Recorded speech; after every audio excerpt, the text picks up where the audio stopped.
there is a ton of energy coming from the sun. So much light. So we're July 2020, and this is a kitchen garden that I installed back in February. There was basically nothing here other than a lot of weeds and sagebrush. So you had this idea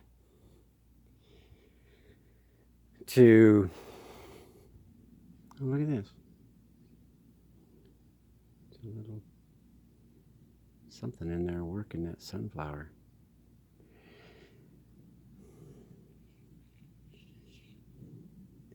But out here there's a lot of wind. It's a pretty extreme environment. In southern Utah, it's like that way, 300, 400 feet is Arizona. So this is about as southern Utah as you can get. But when I build this, I purposefully used as much scrap as I could. The real expense in this build is time and screws. The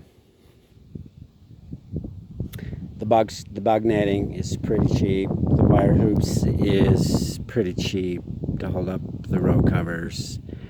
And then I just ripped some sheeting and double stacked it for the planter boxes. Just overlapped it. See, so there's a joint here. And they're basically just sitting on the ground. And I got really kind of skinny walkways here so I can have more box space. So out here there's a lot of wind and it's constant. And then when it gets hot, the wind is just like a torch and it can really dehydrate your plants. So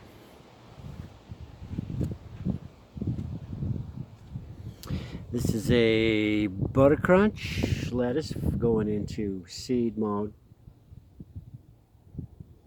And I collect all the seed, store it. And as you can see, there's a lot of different things mixed in to these beds. Companion planting, yes. Matter of fact, I layer it sequentially by putting a long crop in it, like an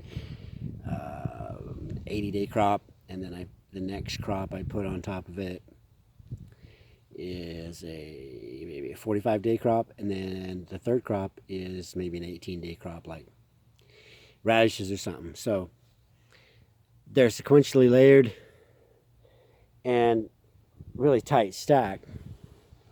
And so we're constantly seeding, overseeding, and harvesting, so it never stops. It's pretty much constant growth, harvesting, seeding. This little miniature row right here is just underneath that soil is last year's sunflower stalks crushed up. So it's a mini hugelkultur row. And then the hedge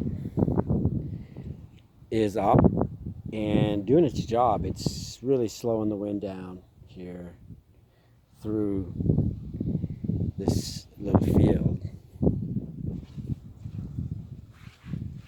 and catching the heat out there. And I say they're probably about halfway up. But we got a lot of action because we've got the heat the light that's necessary to really push production in crops.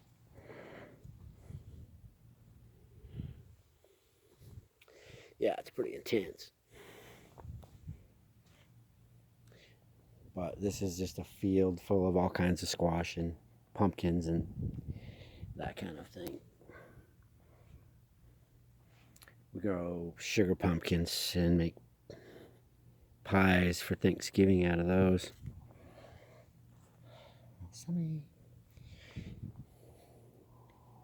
So yeah, it's densely populated with all kinds of plants.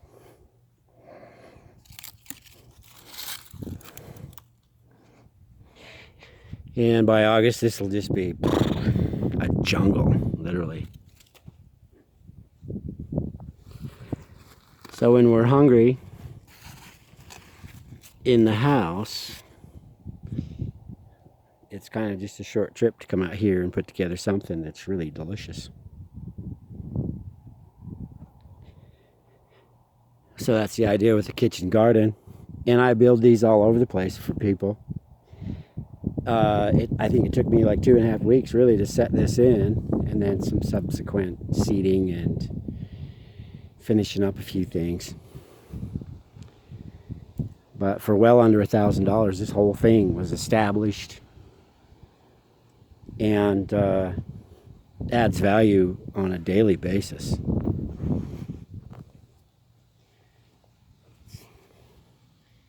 It's like, oh, I think I want a carrot. It could come out. Get you a carrot, right?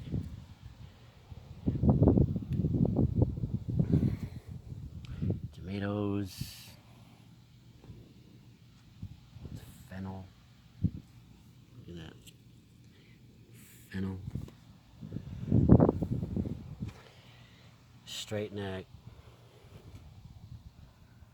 Zucchini. Cabbage. Scottish kale. Straight neck.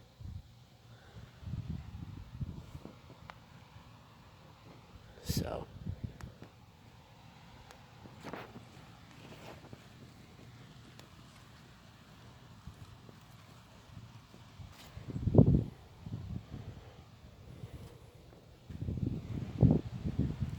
Yeah, it's my favorite kind of kale. That's really, the Scottish curled kale is the best to make kale chips out of. If that's what you're gonna do. But to me, it's just so good, fresh. It's crispy. It's sweet. It's crunchy.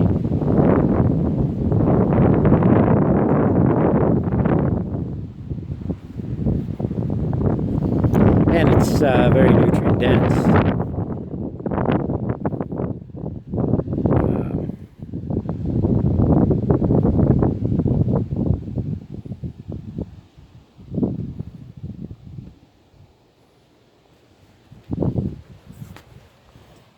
This is mesclun lettuce. Here's an example of it. When it goes to seed, these can get freaking 6 feet tall, and that's the flower.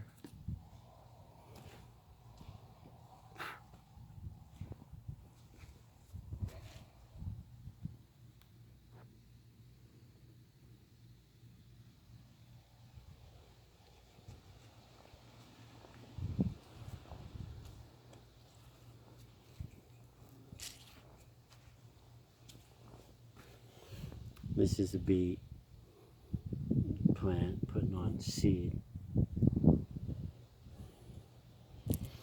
And this whole garden smells like dill. Look at this dill. I mean, look at that stalk. This is my thumb, right? That's a dill.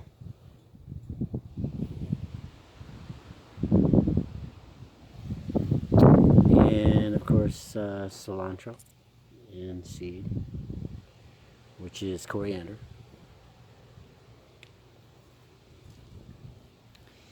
Yikes.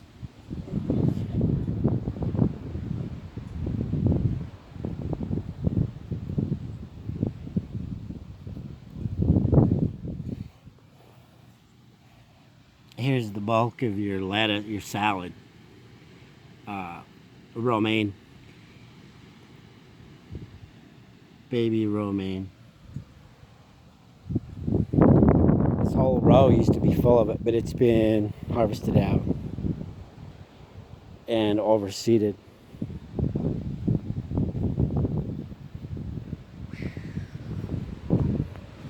What have we here? I would say bugs. Yep, take those, roll them up. Get them out of there. Those little chiggers show up so fast. You gotta be on those things.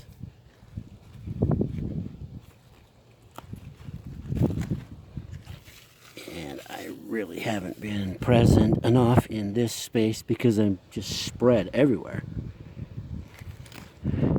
So they got a chance to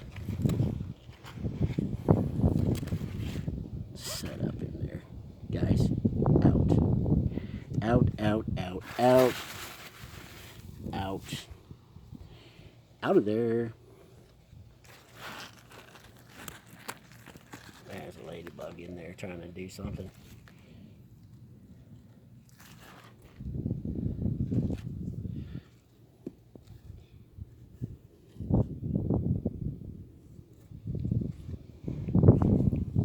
Squash bugs, you know.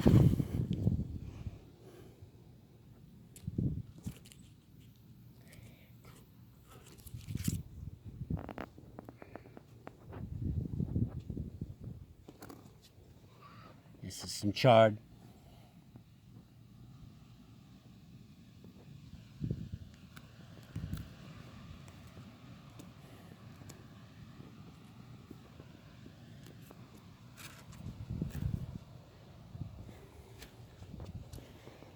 Some onions, shallots, garlic.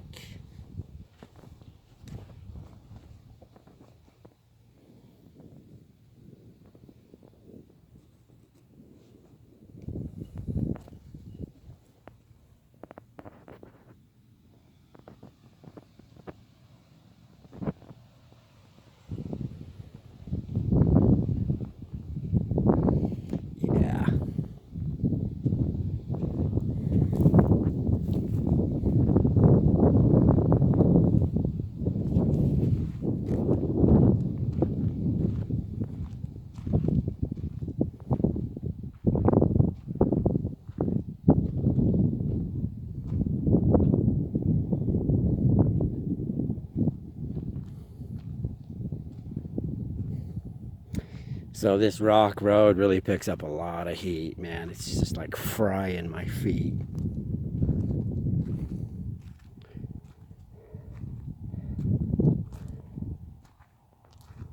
So a natural fence is, especially sunflowers, they do so well with nothing.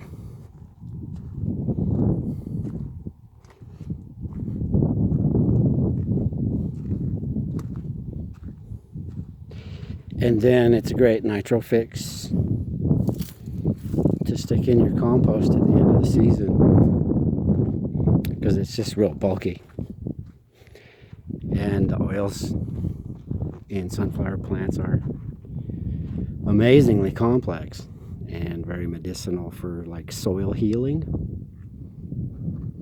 So the amazing sunflower and its uses.